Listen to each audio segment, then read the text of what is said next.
在钱塘600日，山中暂来不暖席。西湖是杭州的眉眼，若不治理，全城百姓饮水就将成问题。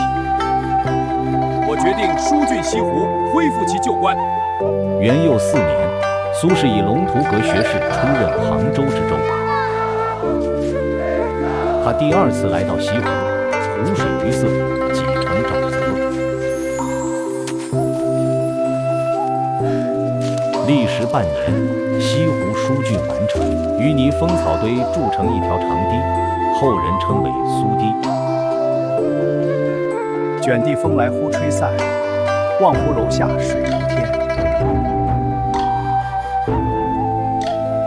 卷地风来忽吹散，望湖楼下水如天。